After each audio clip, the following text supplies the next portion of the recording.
បងប្អូនដែលចូលចិត្តញ៉ាំបាយស្រូបហើយចង់ចេះពីវិធីធ្វើញ៉ាំនៅផ្ទះដោយខ្លួនឯងអាចមើលក្នុងវីដេអូនេះបានសាច់របស់យើងប្រឡាក់មកគឺឡើងទន់ស្រួលញ៉ាំមែនតើជាពិសេសទឹកស្រូបរបស់យើងនេះធ្វើចេញមកគឺថាអត់មានទលាន់អត់មានអីពិបាកញ៉ាំទេនិយាយទៅរសជាតិរបស់គេនឹងធានាឲ្យថាបងប្អូនធ្វើញ៉ាំម្ដងហើយគឺដឹងតែជាប់ចិត្តហ្មងចំពោះសាច់ជ្រូកគឺខ្ញុំប្រើជាសាច់ស្មើមុខក៏បងប្អូនឬក៏បងប្អូនណាចង់ប្រើជាសាច់សុទ្ធឬក៏សាច់ជ្រូក3ជាន់ក៏បានដែរគ្រាន់តែថាសាច់សុទ្ធវារៀងរឹងបន្តិចហើយសាច់ជ្រូក3ជាន់វារៀងខ្លាញ់ច្រើនអញ្ចឹងទៅសាច់នឹងគឺខ្ញុំប្រើចំនួនកន្លះគីឡូយើងយកវាមកហាន់ឲ្យបានជាប្រទេសស្ដើងប្រហែលគ្នាអញ្ចឹងមកដើម្បីពេលយើងយកទៅប្រឡាក់ទៅវាឆាប់ចូលជាតិល្អពេលយើងយកទៅចៀនទៅអីក៏វាឆាប់ឆ្អិនដែរហើយគ្រឿងបន្ថែមក្លិនដើម្បីឲ្យសាច់ជ្រូករបស់យើងកាន់តែមានក្លិនឈ្ងុយនឹងគឺជាម្រេចមូលតែបើសិនជាបងប្អូនអត់មានម្រេចមូលទេយើងអាចប្រើជាម្រេចម៉ដ្ឋធម្មតាក៏បានដែរបន្ទាប់ពីយើងបុកម្រេចបានម៉ដ្ឋហើយយើងដាក់ខ្ទឹមស 5-6 កំពឹសចូលហើយបុកវាបញ្ចូលគ្នាមកបន្ទាប់ពីនឹងមកយើងដួសគ្រឿងដែលយើងបានបុកនឹងដាក់ចូលជាមួយសាច់ជ្រូកហើយយើងប្រឡាក់គ្រឿងយកមកម្សៅស៊ុបខ្ញុំប្រើ1ស្លាបព្រាកាហ្វេប៊ីចេង1ស្លាបព្រាកាហ្វេស្ករ1ស្លាបព្រាបាយបន្ទាប់មកបើសិនជាបងប្អូនមានទឹកឃ្មុំយើងថែមវាកន្លះស្លាបព្រាបាយទៀតមកទឹកប្រេងខ្យងខ្ញុំប្រើ1ស្លាបព្រាបាយដូចគ្នាទឹកស៊ីអ៊ូធម្មតា1ស្លាបព្រាបាយហើយនឹងទឹកត្រីគឺមានចំនួន2ស្លាបព្រាបាយហើយចុងក្រោយគេនឹងគឺយើងបន្ថែមជាប្រេងឆាឬក៏បើសិនជាបងប្អូនមានជាប្រេងល្ងប្រេងអូលីវអីក៏បានដែរហើយបើសិនជាបងប្អូនណាមានទឹកស៊ីអ៊ីវខាប់យើងបន្ថែមវា2ស្លាបព្រាបាយទៀតមកដើម្បីឲ្យសាច់ជ្រូករបស់យើងប្រឡាក់ចេញមកពណ៌វាស្អាតអញ្ចឹងទៅប៉ុន្តែបើសិនជាបងប្អូនអត់មានទេយើងអត់ដាក់ក៏អីដែរបន្ទាប់ពីយើងដាក់គ្រឿងគ្រៃចូលរួចរាល់អស់ហើយយើងច្បល់វាមកណាបងប្អូនច្បល់វាឲ្យចូលជាតិហើយទុកវាម្ដុំសិនសាច់ជ្រូកហ្នឹងយើងទុកវាប្រហែលជាកន្លះម៉ោងទៅ1ម៉ោងអីសិនទៅចាំយើងយកទៅចៀនឬក៏យកទៅអាំងវាចូលជាតិល្អអញ្ចឹងណ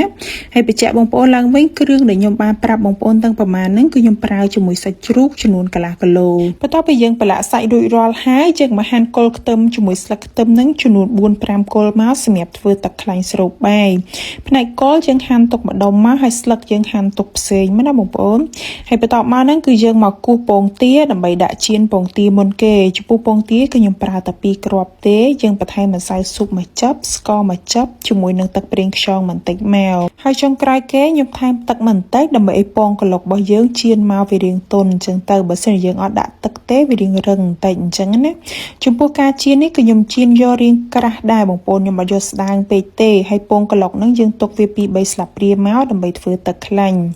ការចៀនពងកឡុកហ្នឹងគឺអត់យូរទេបងប្អូនចៀនតែមួយផ្លែតគឺវាឆ្អិននៃហើយដើម្បីឲ្យយើងងាយស្រួលហាន់ចេញមកឃើញរាងច្រវាយស្អាតដែរបងប្អូនល្មូវាចូលគ្នាមកចាំយើងដាក់ហាន់ទៅវាឃើញរាងតសៃវែងអញ្ចឹងទៅ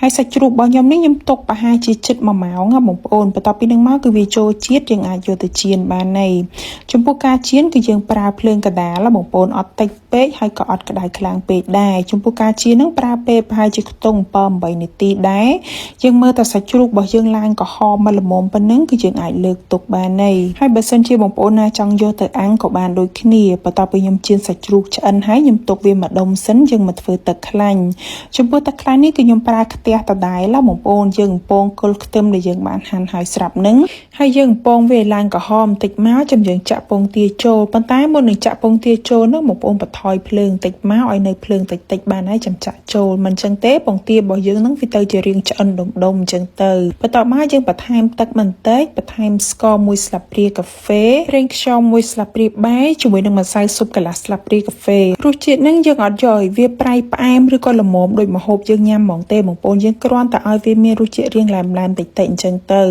បន្ទាប់ពីយើងទុកឲ្យវាពុះនៅលើភ្លើងបន្តិចហើយយើងលើកវាទាំងក្តៅហ្នឹងមកចាក់ចូលទៅក្នុងចានស្លឹកខ្ទឹមដែលយើងបានហាន់ហើយស្រាប់នឹងហើយបើសិនជាយើងចាក់ស្លឹកខ្ទឹមចូលទៅក្នុងខ្ទះហ្មងវាធ្វើឲ្យស្លឹកខ្ទឹមរបស់យើងនឹងវារាងស្លោកហើយរាងបាត់ក្លិនបន្តិចហើយសាច់ជ្រូកដែលយើងបានចៀនហើយស្រាប់នឹងគឺខ្ញុំទុកឲ្យវាត្រជាក់សិនណាបងប្អូនបន្ទាប់ពីវាត្រជាក់បានខ្ញុំហាន់សាច់ជ្រូកយើងហាន់ធ្វើម៉េចឲ្យបានទទឹងសាច់និយាយទៅយើងហាន់ទទឹងសាច់អញ្ចឹងវាធ្វើឲ្យសាច់ជ្រូករបស់យើងនឹងកាន់តែផុយងាយស្រួលញ៉ាំហើយបន្ទាប់ពីនឹងមកយើងមករៀបចំដាក់លើចានដើម្បីញ៉ាំហ្មងហើយសម្រាប់បាយវិញយើងដាំធ្វើម៉េចឲ្យបានរាងស្រួយបន្តិចមកបងប្អូនបើសិនជាបាយយើងរាងជ្រីទេញ៉ាំទៅវាអត់សូវឆ្ងាញ់ទេហើយចំពោះជ្រក់នេះវិញគឺខ្ញុំមានស្រាប់បងប្អូនអញ្ចឹងហើយខ្ញុំអត់មានបង្ហាញនៅក្នុងវីដេអូនឹងទេតែបើសិនជាបងប្អូនណាចង់ចេះធ្វើអាចចូលទៅមើលក្នុង page ខ្ញុំបានបន្ទាប់ពីយើងរៀបចំសាច់ពងទាជាមួយនឹងជ្រក់ដាក់ចូលរួចរាល់ហើយយើងស្រូបទឹកខ្លាញ់បន្តិចមកធានាឲ្យបងប្អូនទឹកខ្លាញ់ហ្នឹងគឺអត់ទលាន់ទេញ៉ាំជាមួយគ្នាទៅគឺឆ្ងាញ់មែនតើហ្មង ហើយចំពោះទឹកត្រីបុកក៏អញ្ចឹងដែរខ្ញុំជឿថាបងប្អូនណាក៏ចេះធ្វើដែរអញ្ចឹងហើយខ្ញុំអត់មានបង្ហាញនៅក្នុងវីដេអូនឹងទេ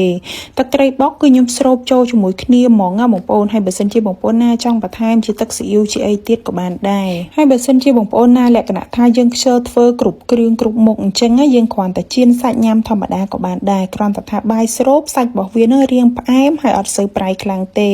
អញ្ចឹងហើយបើសិនជាបងប្អូនលក្ខណៈថាចង់ញ៉ាំតែសាច់ទទេហ្មងអានឹងរសជាតិយើងបន្ថែមវាឲ្យរាងប្រៃបន្តិចមកហើយសម្រាប់សាច់ដែលយើងប្រឡាក់ហើយនឹងគឺទុកបានយូរណាបងប្អូនយើងទុកក្នុងប្រអប់ទៅទុកក្នុងទូទឹកកកកន្លែងត្រជាក់ធម្មតាចាំពេលណាដែលយើងចង់ញ៉ាំយកវាមកចៀនញ៉ាំបានភ្លាមៗហ្មងហើយវីដេអូរបស់ខ្ញុំក៏មានតែប៉ុណ្្នឹងដែរបើសិនជាបងប្អូនមានជាមតិយោបល់ឬក៏ចម្ងល់អីអាច comment បានណាអរគុណច្រើនជួបគ្នានៅវីដេអូក្រោយៗ